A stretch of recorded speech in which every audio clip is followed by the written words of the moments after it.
da série de livros de romances de Emmanuel, Renúncia, psicografia de Francisco Cândido Xavier, pelo Espírito Emmanuel. Frei Osório chega a Medina del Campo com a secreta recomendação de averiguar o que existe sobre a vigorosa atuação da carmelitana humilde. Seu ingresso na casa dá motivo a fortes preocupações. E com efeito, no curto espaço de 2 meses, algumas companheiras de Alcione levavam-lhe queixas bem amargas a respeito da conduta do novo sacerdote. Osório ainda não havia atingido 50 anos, mas por suas atitudes exteriores, dir-se-ia um homem profundamente amadurecido nas experiências do mundo. Isso, porém, resultava tão só do velho hábito de afivelar ao rosto a máscara da santimônia. No íntimo, não passava de um ser viciado e perverso, para quem o prestígio da autoridade era válvula de escapamento para os próprios desvarios. A princípio, esforçou-se por obter algum testemunho menos digno, comprometedor da subpriora. Todavia, em cada coração, Alcione estava entronizada como em altar de amizade e gratidão puras. A instituição, porém, ao contrário de suas congêneres, dava-lhe a impressão de uma casa generosa do mundo, sem as características de monastério impenetrável, destinado ao recolhimento da piedade preguiçosa. O capelão, inspetor, começou a manifestar profundo desagrado por tudo quanto via. Aquele intercâmbio constante com o mundo secular tirava ao núcleo carmelita a feição freirática dos demais conventos da ordem. As religiosas eram mais ativas e, por isso, mais habilitadas para conhecer as fraquezas humanas e dar combate às tentações. Frei Osório achava-se num ambiente para ele desconhecido até então. Outras visitas dessa natureza sempre lhe facultavam ensejo de numerosos regalos. A pobre freira, afastada do mundo, era, invariavelmente, um campo vasto de mesquinha exploração para os seus sentimentos lúbricos. Ali, no entanto, a coisa mudava de figura. A subpriora, nas reuniões internas, comentava os ensinamentos de Jesus, em desacordo com os teólogos. Prodigalizava oportunidades de serviço a cada companheira, como lhe parecia melhor. Distribuía equitativamente o trabalho, de acordo com as vocações. Era impossível desconhecer o caráter inteligente e precioso da comunidade, mas Frei Osório, não encontrando a esperada vaza para as suas aventuras indignas, prometeu a si próprio modificar o espírito fundamental da instituição.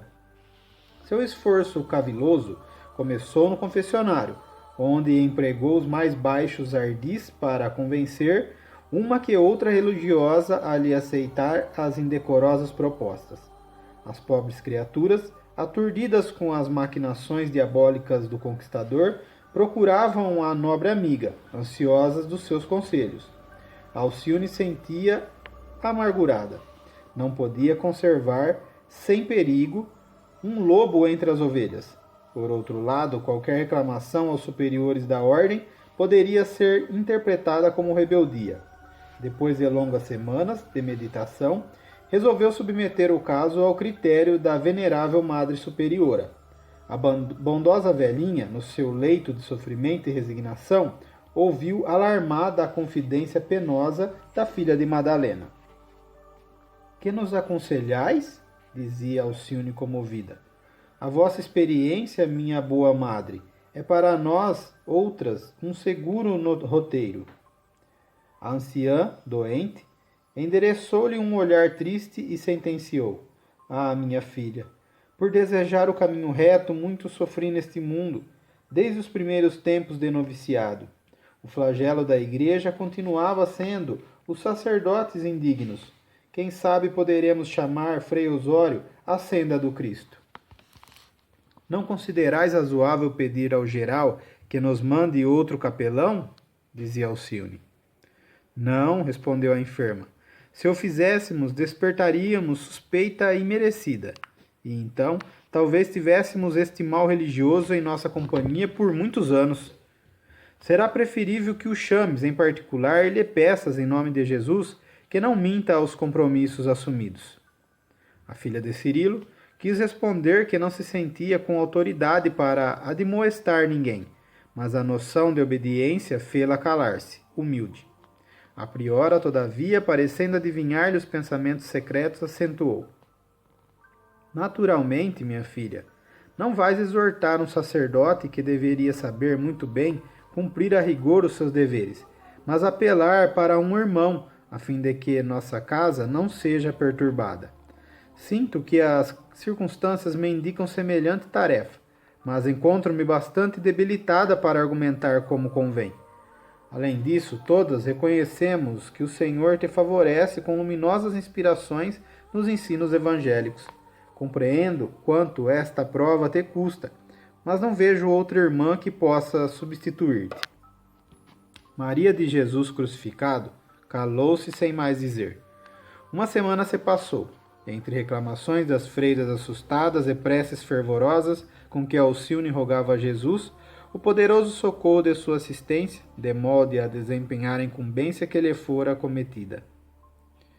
Depois disso, valendo-se de um momento em que o sacerdote se encontrava só na capela, a filha de Madalena revestiu-se de coragem e lhe pediu licença para algumas palavras em particular. Frei Osório, começou humildemente, sei de antemão que não tenho capacidade para divertir a ninguém.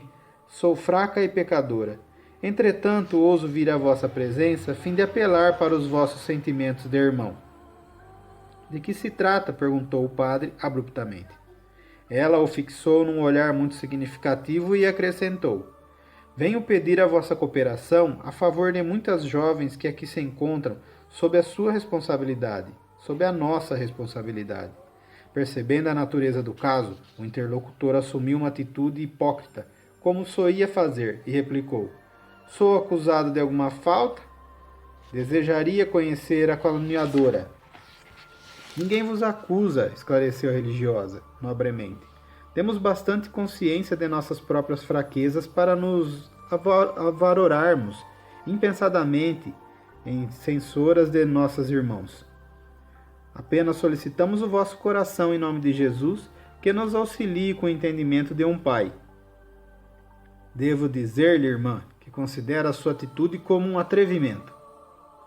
Talvez seja, murmurou Alcione humilde, mas sou a primeira a pedir-vos perdão, esperando me releveis pela intenção com que cometo esta ousadia. Este apelo deixa subentender graves injúrias, disse Osório hipocritamente, e estranho muito que tivesse coragem para tanto. Já vos disse, padre, que não tenho autoridade para demoestar ninguém. A vós me dirijo como irmã. Contrariado em seus propósitos inferiores, o sacerdote contemplou-a airado e redarguiu. Não a reconheço como irmã do Carmelo, sim como inovadora, passível de severa punição. Suas interpretações do Evangelho constituem um atestado de desobediência. Esta casa mais se assemelha a um albergue mundano, e creio que toda perturbação se deve à sua influência anárquica. Essa instituição, de há muito, não vive de conformidade com as regras, mas ao sabor de seus caprichos. A interlocutora permanecia em silêncio, amargamente emocionada, interpretando essa atitude como sinal de pusilanimidade. O sacerdote continuou: Onde já se viu semelhante liberdade, qual havemos adentro destes muros? Ainda não ouvi qualquer expressão de acatamento aos nossos teólogos. A comunidade, sempre interessada em atender ao mundo, não encontra tempo adequado ao serviço de adoração. O nosso compromisso é de obediência absoluta à autoridade.